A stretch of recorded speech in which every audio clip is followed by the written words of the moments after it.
Kufanyiwa upasuaji wa bawasiri sio jambo baya, sio jambo baya, lakini tunasema kwamba sio suluhisho la kudumu, kwa maana kwamba hii hali itarudi tu. Kwa nini itarudi? Kwa sababu bawasiri jinsi wanavyofanyaga upasuaji, huwa wanakata tu ile nyama ambayo inakuwa imejitokeza, sawa, lakini tatizo kubwa ambalo la hiyo bawasiri ni mishipa imepasuka huko ndani. Sasa upasuaji hauendi kutibia yani ile mishipa iliyopasuka. Upasuaji unaondoa ile adha ambayo wewe unaiona, labda utaki kile kinyama kina kuuma au kinyama kipo tu pale ukipendi kiwepo. Wao wanachofanya ni kukivuta na kuikata basi. Sasa nikuulize swali, hivi kweli una mti unataka kuuondoa kabisa, utakata matawi alafu itakuwa imeondoka? Utachipua tena, si ndio? Sasa na bawasiri iko hivyo. Kitendo cha kuikata tu ile nyama na kutokutibia ile mishipa iliyopasuka, kutokutibia kubadilisha mlo wako wa chakula, yani kuweka lishe ikae vizuri, kuweka mmeng'enyo wako wa chakula ukae vizuri, ndugu yangu, bawasiri itarudi na itarudi na itarudi tena. Kwa hiyo lazima ujue kwa nini umepata bawasiri.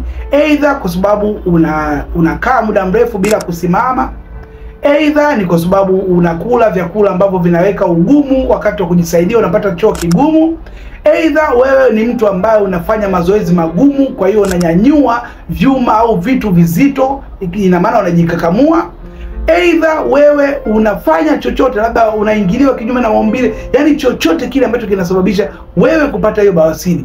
Basi kitu cha kwanza ni kuachana au kuepuka na hicho kitu. Lakini cha pili, kurekebisha mmeng'enyo wako wa chakula, kwa sababu ndio sehemu kubwa ya kwa nini watu wanapata bawasiri ambazo zinajirudia. Kwa hiyo upasuaji upo, na nitakuelekeza mwisho kwa nini tutahitaji pia upasuaji sehemu yake.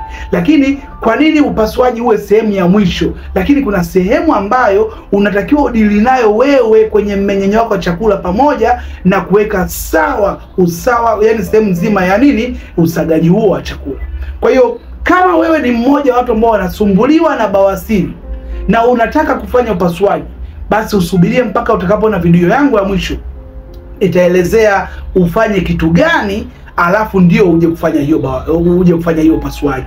Lakini pia nikwambie tu kwamba upasuaji ni kama temporary treatment, yani ni kama tiba ya muda mfupi, lakini sio muda mrefu, kwa sababu yenyewe inagusa shina na haigusi mzizi wa tatizo. Kwa hiyo kama wewe ni mmoja wa watu ambao wanasumbuliwa na changamoto hii ya bawasiri kwa muda mrefu na unataka kwenda kufanyia upasuaji, chukua namba yangu bao nipigie, nitakuelewesha vizuri, alafu tujue jinsi gani ya kukusaidia kwanza kabla hujaenda huko kwenye upasuaji.